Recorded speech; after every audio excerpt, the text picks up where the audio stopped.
malo voće za hranu. A dobro, to je okej, ne možete da voće ugojite, to je sigurno. Evo ovaj snimam.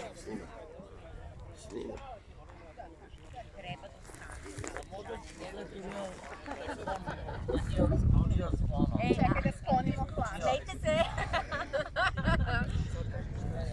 Jel da mašemo?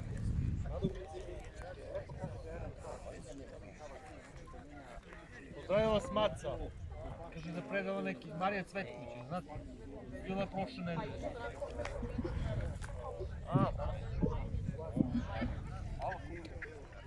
Samo se smeji sad.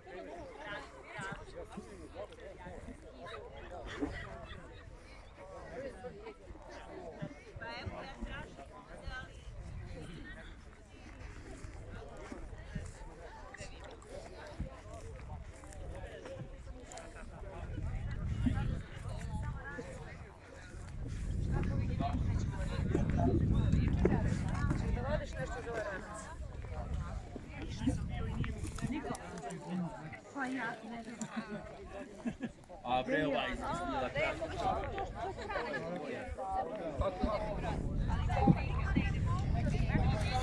svake godine kao tamo oko nove godine. Moju veliku glavu sad, pošto sam od